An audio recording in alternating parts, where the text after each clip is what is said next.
Good morning students. सामान्य class चल रही है भूगोल की। जर्नल इंट्रोड्यूस चल रहा था कि भूगोल सब्जेक्ट के लिए आपकी किस तरीके से जानकारी बढ़े, क्या जागरूकता बढ़े। आपने देखा, मैंने आपको पहली क्लासों में पढ़ाया कि भूगोल की दिशाएं क्या होती है। दिशाओं के बाद में हमने बात की कि मानचित्र क्यों बनाए जाए, मानचित्रों का क्यों अध्ययन किया गया, मानचित्र बनने का क्या कारण था। अब एक छोटा सा उदाहरण लेते हैं कि वर्षा क्यों होती है। एक छोटा सा उदाहरण है, आपसे मैंने पूछ लिया, आपके घर वाले पूछते हैं, आप पढ़े लिखे विद्यार्थी हैं, कि वर्षा क्यों होती है। कि साहब बादल आते हैं, सावन चल रहा है इसलिए बारिश होगी। ये कोई जवाब नहीं हुआ कि सावन भादवे में बारिश होती है। अक्सर गाँव में हमें ये सुनने के लिए मिलता है कि सावन भादवे का महीना है तो उसमें बरसात होगी। ये एक सिंपल लॉग, क्या बारिश इस महीने के अलावा नहीं होती?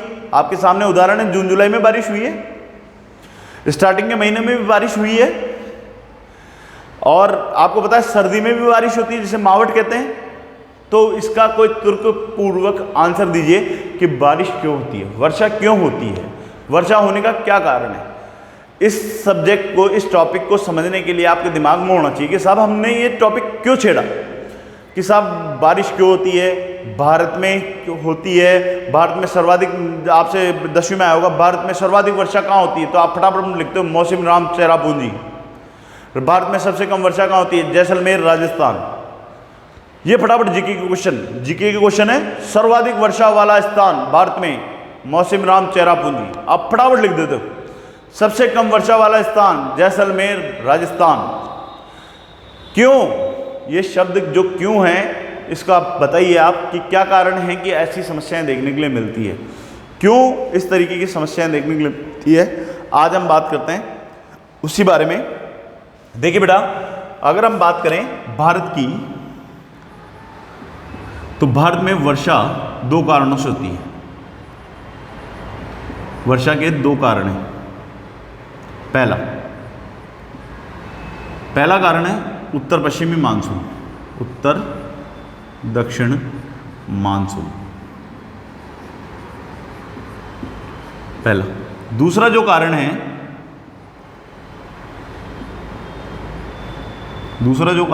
वो है उत्तर पश्चिम मानसून।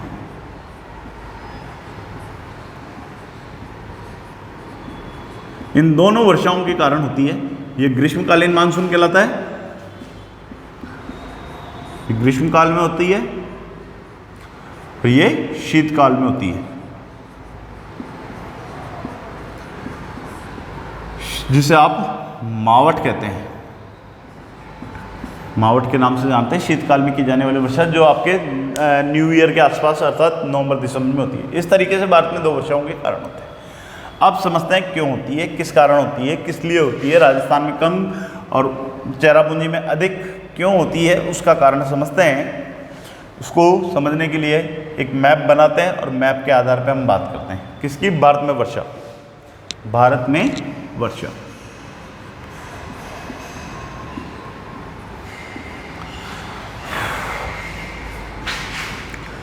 यह आपका इंडिया का मैप है।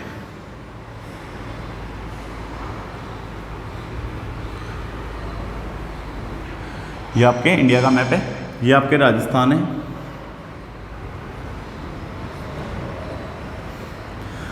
मैंने आपको बताया मानसून दो तरीके से आता है, या तो एक तो इस तरफ से आता है और इस तरफ जाता है।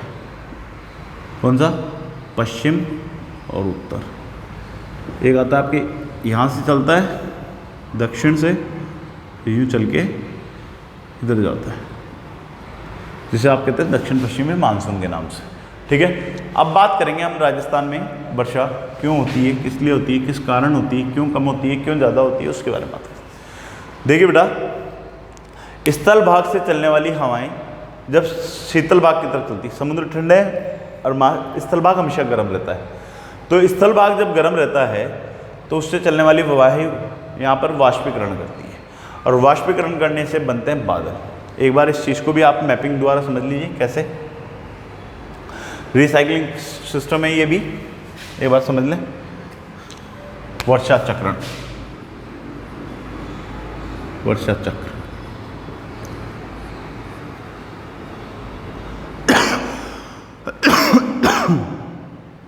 ये पर्वत है, ये नदी वाला भाग है, ये मैदान और ये महासागर। बात कर रहे हैं ये पर्वत का, ये पर्वत हो गए, ये पर्वत हो गए, ये नदियाँ, ये मैदान और ये महासागर।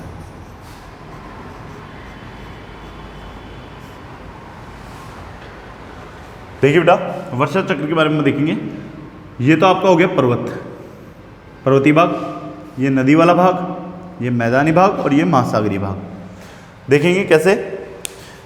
ये पर्वतीय भाग है आपका, ये नदी वाला स्थान हो गया और ये मैदानी भाग हो गया और ये महासागर हो गया, ये महासागर हो गया। इन सर्वत्र जगह कोई एक चीज ऐसी है जो सब जगह समान होती है। कौन सी चीज हो सकती है? दिमाग लगाइए कि हमारी इस पृथ्वी पर इन सब जगह उपलब्ध होने वाली एक ऐसी चीज है जो हर जगह समान हो सकती है। क्या चीज हो सकती है बताइए?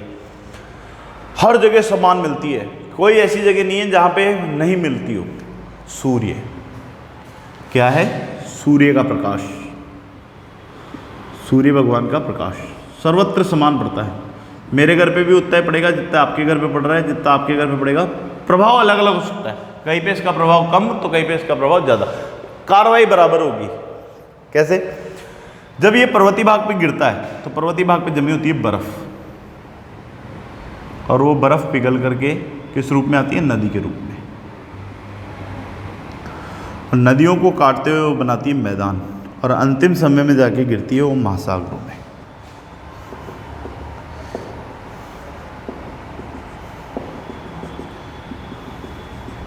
महासागरों में जाके गिरती है। यहाँ से लेके वहाँ तक की प्रक्रिया के अंदर सर्वत्र चीज़ें समान होती है। सूर्य अपनी कार्रवाई बराबर करता है। अब यहाँ से या यहाँ से या यहाँ से जब सूर्य भगवान गिरते हैं तो वाष्प उठती है, वाष्पीकरण होने लगता है।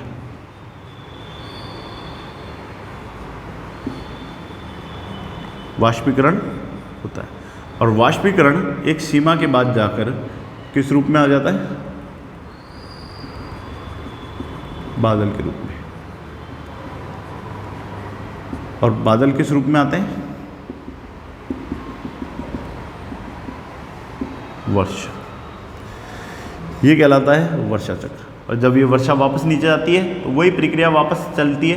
बर्फ पर्वतीय क्षेत्रों में गिरती है तो बर्फ के रूप में, मैदान नदी भाग में गिरती है तो भाव के रूप में, मैदानी भाग में गिरती है तो वर्षा के रूप में, और महासागर में गिरती है तो व्यर्थ रूप में। इस तरीके से इनका वर्षण चक्र चलता है। अब क्या होता है साहब? वाष्पीकरण हुआ और इसी प्रकार की प्रक्रिया यहाँ से भी उठती है, और इस प्रक्रिया उठने के बाद में धीरे धीरे धीरे ये ऊपर की तरफ बढ़ना शुरू करती है। जब ये मानसून यहाँ से बढ़ता है, यहाँ से बढ़ता है तो यहाँ से बढ़ने के कारण सबसे पहले तटों पे टकराता है, इन तटीय क्षेत्रों पे टकराता है, और यहाँ होती है अधिक वर्षा।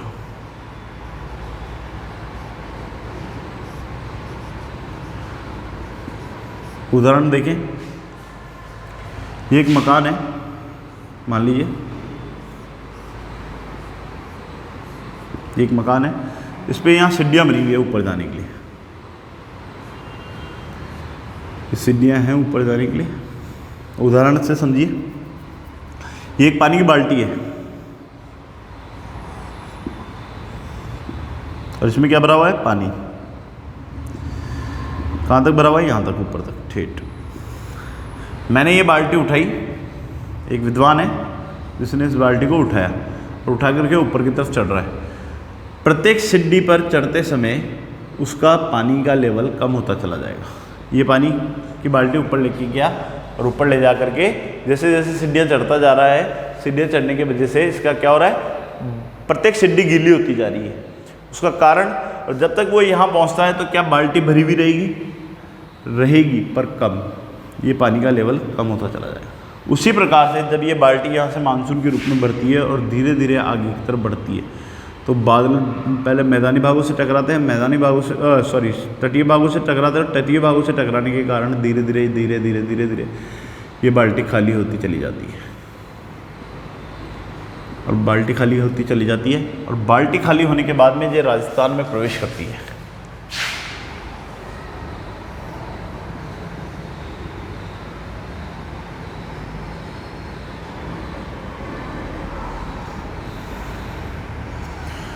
राजस्थान में प्रवेश करती है, राजस्थान में प्रवेश करती है। यह है अरावली पर्वतमाला।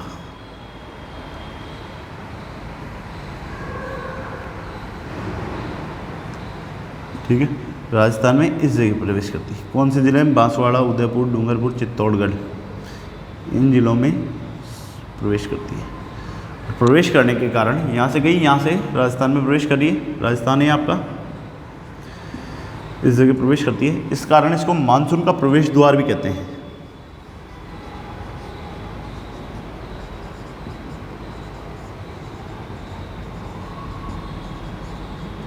द्वार भी कहते हैं।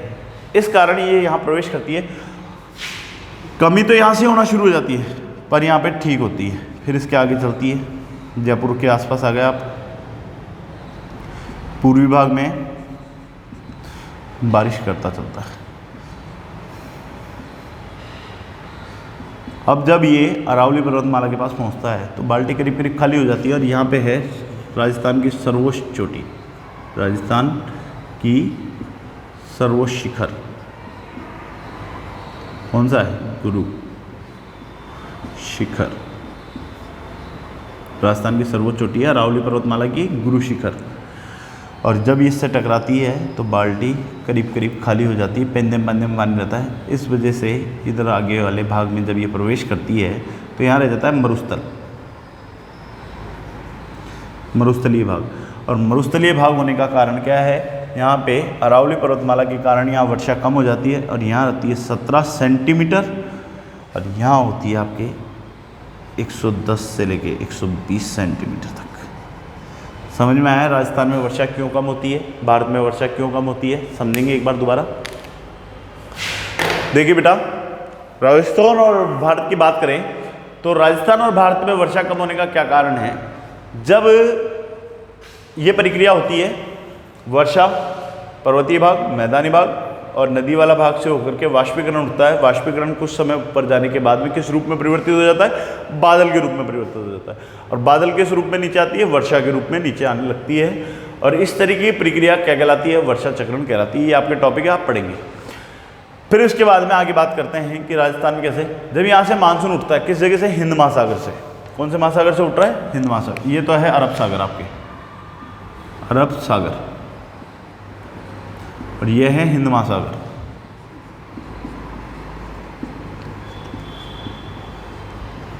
यह है हिंद महासागर। जब वो वर्षा यहाँ से उठना शुरू होती है तो वर्षा यहाँ से उठने के कारण लगातार धीरे धीरे ऊपर की तरफ बढ़ने लगती है। तो बढ़ने के कारण पहले सबसे पहले बादल तटवर्तीय क्षेत्रों से टकराते हैं, और तटवर्तीय क्षेत्रों से टकराने के कारण यहाँ पे भारी वर्षा होती है, और भारी वर्षा होने के कारण यहाँ पर सर्वाधिक वर्षा का रिकॉर्ड माना जाता है।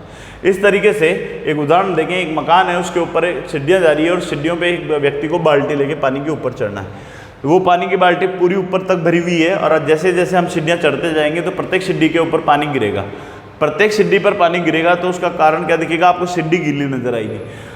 जब पहली सीढ़ी आप चढ़ेंगे तो उसमें पानी सर्वाधिक गिरेगा, दूसरी सीढ़ी पे कम, उससे तीसरी पे कम, चौथी पे कम। इस तरीके से जब तक आप ऊपर जाएंगे पानी का लेवल भी कम होता जाएगा और पानी की गिरने की क्षमता भी कम होती जाएगी।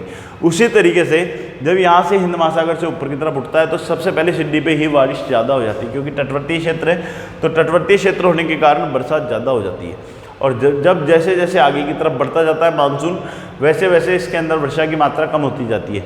और राजस्थान में जब ये प्रतापगढ़, डूंगरपुर, चित्तौड़, उदयपुर जैसे जिलों में प्रवेश करता है तो ये प्रवेश द्वार कहलाता है। मानसून का प्रवेश द्वार यहाँ से है, बांसवाड़ा जिले से प्रवेश करता हुआ चलता है। तो यहाँ पर 110 से 120 तक सेंटीमीटर तक वर्षा करता है, और ये वर्षा धीरे धीरे आगे की तरफ भी बढ़ती चली जाती है। जयपुर का आपका जो पूर्वी भाग में स्थित है वहाँ पे भी वर्षा देखने को मिलती है। पर जब ये अरावली पर्वतमाला के पास जाके टकराता है, अरावली पर्वतमाला की सर्वोच्च चोटी है गुरु शिखर, और गुरु शिखर के पास जब जाकर ये टकराता है तो टकराने के कारण इस बाल्टी में पानी पेंदे में ही रह जाता है। अर्थात इसमें मानसून पूर्णतः समाप्ति की ओर चल जाता है। और समाप्ति होने के कारण ये जब थार के भूस्थल की तरफ बढ़ता है अर्थात रेगिस्तान की तरफ बढ़ता है तो वहाँ पे पानी की मात्रा सिर्फ 17 सेंटीमीटर वर्षा देखने के लिए मिलती है। यही कारण है कि राजस्थान में वर्षा कम होती है। किस भाग में? पश्चिमी भाग में। और यही कारण है कि राजस्थान के अंदर वर्षा कम होने का क्या कारण है कि यहाँ से बाल्टी खाली करना होना शुरू हो जाती है। इन सभी कारणों के वजह से वर्षा होती है। तो क्या है, वर्षा क्यों होती है? सामने परिक्रिया है। राजस्थान भारत में कम क्यों होती है? ये कारण है। राजस्थान में कम क्यों होती है? उसका ये कारण है। इस तरीके से आपको पता चला कि हमारे यहाँ पे वर्षा का क्या प्रभाव देखने के लिए मिलता है, किस कारण होती है, किस लिए होती है, वो देखिए। तो मैंने आपको कहा ग्रीष्मकालीन मानसून में यहाँ से होती है, तो शीतकालीन मानसून में यहाँ से होती है। शीतकालीन मानसून में यहाँ से जब ऊपर की तरफ बढ़ने लगती है तो हमारे राजस्थान में भी कहीं कहीं किसी न किसी जगह बरसात कर देती है जिसे आप किस नाम से जानते हैं? मावट के नाम से जानते हैं। मावट के रूप में ये शीतकालीन में वर्षा करती है और शीतकालीन वर्षा होने के कारण इसका ये प्रभाव देखने के लिए मिलता है। इस तरीके से ग्रीष्मकालीन में हिंद महासागर से किया जाने वाला प्रभाव होता है। इस कारण इन रूप में इसको वर्षा के रूप में देखा जा सकता है। अब आपके मन में ये आया होगा, कॉन्सेप्ट किस तरीके से क्लियर हुआ होगा कि साहब हमने वर्षा क्यों हुई, किस कारण से होती है, क्या कारण उसका रिसाइकलिंग पॉइंट का होता है कि पानी धरती पे आ रहा है फिर वापस जा रहा है, फिर धरती पे आ रहा है फिर वापस जा रहा है। इसका क्या क्या कारण हो सकता है? पर्वतों का, सूर्य भगवान, जब तक सूर्य देवता इस धरती पर हैं तो आप और मेरी जीवन चलती है। कैसे? सूर्यास्त रात, सूर्य उगा दिन। सूर्य के उदय होने के कारण ही मानव को अगले दिन का पता लगता है। आज मैं कहूँ तारीख 14 है या 13 है, आने वाली तारीख 14 होगी, तो उसका कारण क्या होगा कि सूर्य एक बार अस्त होकर के वापस उगेगा, जब जाकर के 14 तारीख देखने के लिए मिलेगी। तो उसका हमारी दिनचर्या किस तरीके से कट रही है? एक दिन अर्थात 24 घंटे हमारी सूर्य की जो प्रक्रिया है उसके आधार पर हम बात करते हैं कि किस तरीके से दिन रात की अवधि का आधारण करते हैं। उस तरीके से हम बात करेंगे कि दिन रात की अवधि क्या है, किस तरीके से। ये आपके सिलेबस में बहुत बड़ा टॉपिक है, हम देखेंगे। तो एक छोटी सी सामान्य ज्ञान की बात करें तो सामान्य ज्ञान में इन सभी टॉपिक में कुछ आपके टॉपिक सामान्य ज्ञान से संबंधित भी लिए मैंने, कुछ आपके सिलेबस से संबंधित भी लिए, जिसमें आपको पता लग रहा है कि हाँ किस तरीके से, किस आधार पर हमने ज्योग्राफी को पढ़ना है, किस तरीके से आपको चयनित करना है, किस तरीके से आपको उसका आधार लेना है। ये सामान्य बातें करते हुए हमने बताई, क्योंकि आज हमारा मेन उद्देश्य ये था कि विद्यार्थी डायरेक्ट विषय से जुड़े, उसे ये तो पता हो कि विषय है क्या, भूगोल है क्या, भूगोल के बारे में पढ़ते क्या हैं। मैं लगातार डायरेक्ट आता लिख देता आपकी किताबें 2 है, भौतिक भूगोल और भारत का पर्यावरण, पर आप उसके बारे में समझते ही नहीं, उसके बारे में जानते ही नहीं, तो उस बारे में आपको पता नहीं लग पाता। अब हम अगली क्लास में देखेंगे कि क्या आपकी किताबों के बारे में, किस तरीके से आपकी किताबें हैं, उनके बारे में देखेंगे। आज हमने सामान्य बातें की है, अब हम जो भी बातें करेंगे वो किताबों से संबंधित बात करेंगे कि किताबों से संबंधित किस तरीके से है, क्या क्या किताबों का मोटिवेशन होता है, किताबें किस तरीके से बांटी गई है। भूगोल की 2 शाखाएँ हैं, देख लीजिए बेटा। भूगोल को 2 भागों में बांटा है, एक बार ये चीज़ भी समझ लीजिए। भूगोल को 2 भागों में बांटा गया है। 11वीं में आप पढ़ेंगे भौतिक भूगोल, जो 11वीं के अंदर फर्स्ट किताब है उसका नाम है भौतिक भूगोल। और फिर पढ़ेंगे आप मानव भूगोल। 12th के अंदर जो किताब पढ़ेंगे उसका नाम है मानव भूगोल। इन दोनों का अध्ययन करना है। पहले तो आपको पर्वत पठार मैदान, वर्षा क्यों होती है, पर्वत की पृथ्वी क्यों है, पृथ्वी क्यों चक्कर लगाती है, किस कारण चक्कर लगाती है, गुरुत्वाकर्षण बल क्या होता है, किस कारण होता है, इन सब चीज़ों के सार्वगर्भित अध्ययन करना है भौतिक भूगोल में। फिर इस पर मानव का क्या क्या प्रभाव होता है, मानव क्या करता है, मानव व्यवसाय क्या है, इनके बारे में बात करनी है। इन सभी का विस्तार पूर्वक अध्ययन करके आपको जानना है कि क्लास के अंदर किस तरीके के माहौल को होना चाहिए, क्लास में किस तरीके का माहौल बना हुआ रहना चाहिए, जब जाके आपको पता लगे कि हाँ हमें ज्योग्राफी पढ़ते समय किस तरीके का अध्ययन करना है। इनका सभी चीज़ों का वर्णन होना चाहिए कि हाँ हम किस तरीके से अध्ययन कर रहे हैं, किस तरीके से बारे में हम जान रहे हैं। इन सभी चीज़ों को विशेष पूर्वक ध्यान रहना चाहिए। तर्कों का ध्यान रहना चाहिए कि तर्क देकर के किसी बात को सिद्ध किया जा सके कि हाँ वर्षा क्यों होती है, अधिक वर्षा होने का क्या कारण है, कम वर्षा होने का कारण क्या है, भारत में मानसून दक्षिण पश्चिमी क्यों है, पूर्व में से मानसून आने वाले को क्या कहा जाता है, इनकी कटीफटी स्थिति क्या है, मानचित्र किस तरीके से बनते हैं, इन सभी का विस्तार पूर्वक अध्ययन आपको इसमें देखना है। यही विषय कहलाता है आपका भूगोल। भूगोल विषय के अंदर आपको इसी तरीके से विस्तार पूर्वक बातें करेंगे, इनके बारे में समझेंगे और इनको जानेंगे। ये संपूर्ण ज्ञान आपको इसमें एकत्रित करना है। साथ के साथ आने वाले भविष्य में कंपटीशन की तैयारी करने के लिए आपको इनका आधार मिलेगा कि कंपटीशन की तैयारी किस तरीके से की जाती है। यही क्वेश्चन उसमें बनते हैं कि वर्षा चक्र कैसे चलता है। जैसे एक मैंने क्वेश्चन पूछा था आपसे कि पर्वत, नदी, मैदान और महासागरों में सर्वत्र जगह एक चीज उपलब्ध होती है, वो कौन सी है? सूर्य। सूर्य एक ऐसी चीज है जो सर्वत्र उपलब्ध है। ऐसी कोई जगह नहीं है जहां उपलब्ध ना हो, सब जगह उपलब्ध है। कि सर रात में तो उपलब्ध ही नहीं है। बेटा जो चंद्रमा है उसका स्वयं का प्रकाश नहीं होता है, वो किसके प्रकाश से चमका होता है? सूर्य के प्रकाश से। वो रात में भी उपलब्ध है, पर बस कुछ कारण हैं, वो आगे वाली क्लासों में पढ़ेंगे, उसके बारे में जानेंगे कि किस तरीके से ये प्रक्रियाएं होती है, इनके बारे में जानेंगे। अब हम आपको देखते हैं कि क्या है। अब जब हम क्लास में मिलते हैं नेक्स्ट टाइम पे हम बात करेंगे, तो उस समय आपको ये बताना है क्या क्या हमने जो चूज़ किया है क्या वो सही है, उस तरीके से आधार लेना है। मानव भूगोल के अध्ययन और आपके भौतिक भूगोल के अध्ययन के बारे में जानना है। इसके साथ साथ ही आपको मैंने बताया कि किस तरीके से नक्शों का ज्ञान है, किस तरीके से आधार है। अब हम कल से जो पढ़ेंगे वो पढ़ेंगे हम भौतिक भूगोल के बारे में। भौतिक भूगोल क्या है, उसका आधार क्या है, कि भूगोल एक विषय के रूप में है। तो आप उससे पढ़ने से पहले एक बार अपने घर पे अध्ययन करें, एक बार ध्यान दें, फिर मैं उसके आधार को लेते हुए आपको आगे बताऊंगा कि उसमें भौतिक भूगोल में किन किन विषयों का चयन किया जाता है। भूगोल के भी बहुत सारे विषय बेटा, भूगोल एक अकेला विषय नहीं है, भूगोल में भी बहुत सारे हैं। ह्यूमन ज्योग्राफी अलग है, खाद्यान्न भूगोल अलग है, रासायनिक भूगोल अलग है, इसमें भी बहुत सारी शाखाएं। पर आपको अभी विशेष ध्यान आपके भौतिक भूगोल पे देना है, फिर 12th के अंदर मानव भूगोल पे देना है। इन चीज़ों का ध्यान रखते हुए आपको अपने पाठ्यक्रम को ध्यान में रखते हुए इसका अध्ययन करना है। और अंतिम समय में एक बात और कहूँगा कि आप ये ना समझें कि 11वीं है जो लोकल क्लास है, आप अभी बोर्ड से आए, थोड़ा सा आपका माइंड ये फ्रेश होता है मैं बड़ी क्लास में आ गया। बेटा बड़ी क्लास किसे कहते हैं आपको पता है क्या? बड़ी क्लास उसे कहते हैं पढ़ाई का कभी बड़ी क्लास नहीं होती है। आप पढ़े जाओ पढ़े जाओ पढ़े जाओ, उसकी कभी कोई क्लास बड़ी नहीं होती है। क्योंकि आप ग्रेजुएशन करेंगे, कोई पोस्ट ग्रेजुएशन कर लेगा, कोई पोस्ट ग्रेजुएशन कर लेगा, वो डबल पोस्ट ग्रेजुएशन कर लेगा, अर्थात पीएचडी कर लेगा। इस तरीके की सिचुएशन में आप देखते हैं कि हमने पढ़ाई कर ली, आप ज़्यादा ज्ञानी हो जाते हैं। ऐसा नहीं है, आपको खुद को अभी भी विद्यार्थी समझ करके 10वीं में जिस तरीके से आपने मेहनत की उसी तरीके से आपको 11वीं में करनी है, उसी तरीके से आपको 12वीं में करनी है, और आपका रिजल्ट बना करके भविष्य की ओर अग्रसित करना है, जिससे आपको आने वाले समय में जो समस्याएं देखने के लिए मिलती है कि बच्चों का जीके अच्छा नहीं होता, बच्चों की जनरल नॉलेज के अंदर कमी होती है, उनसे नॉर्मल क्वेश्चन पूछ लें कि दिशा क्या है, मानचित्र क्या है, किस तरीके से बनता है, क्या है, उनके बारे में पूछें तो वो नॉलेज पूर्वक जवाब नहीं दे पाते हैं।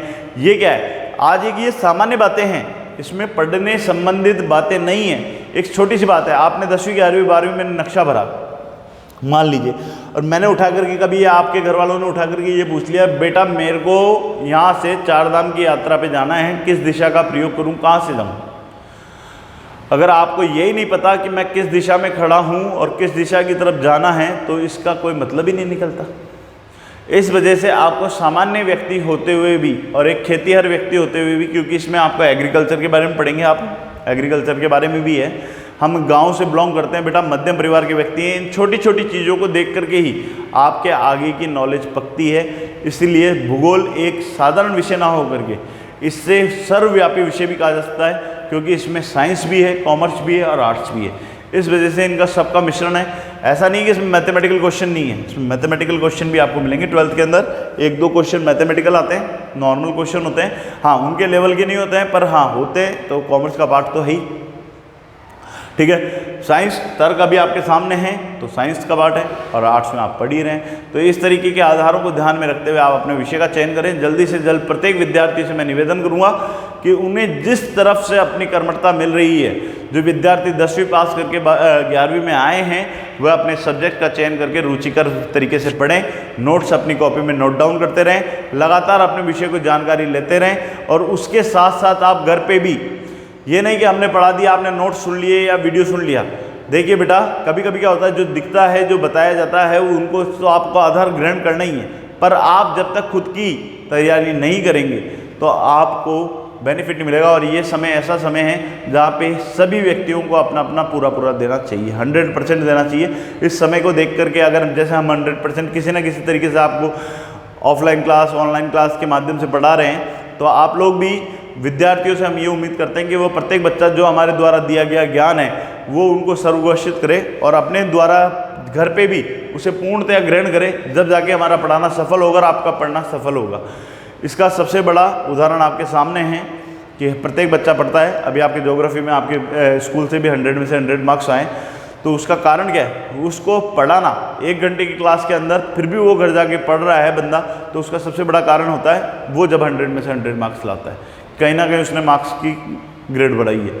तो इस तरीके के निवेदन के आधार पर हम देखेंगे, आपने देखा विभिन्न प्रभाव, विभिन्न रूप, विभिन्न तरीके के रूप परिवर्तन, मानसून चक्र, ऋतु चक्र, मानचित्रावली और दिशा ज्ञान, ये सामान्य बातें आपने इसमें नोट डाउन की। इन सामान्य बातों को ध्यान में रखते हुए सभी तरीके से भूगोल विषय के बारे में समझा, और भूगोल विषय के बारे में समझने के साथ साथ आपने देखा कि किस तरीके से इसका अध्ययन किया जाता है, किस तरीके से इसके बारे में जाना गया, इस विषय का क्या महत्व है, इसके बारे में आपने देखा। अब हम कल से जो पढ़ेंगे वो आपकी किताब के अंदर से पढ़ेंगे। किताब के बारे में हम विशेष पूर्वक जानेंगे। आज की क्लास जर्नल लेने का इसलिए कारण था कि आप बच्चों का इंटरेस्ट बने कि हम सब्जेक्ट क्या पढ़ रहे हैं। इस तरीके के आधार को ध्यान में रखते हुए हमने ये क्लास जर्नल बनाई है। आप इन चीज़ों का ध्यान रखें, साथ के साथ ये चीज़ भी ध्यान रखें कि हमें क्या पढ़ना है, किस तरीके से इसका आधार ध्यान रखना है। इन सभी विशेषताओं को ध्यान में रखें और फिर मिलते हैं। धन्यवाद।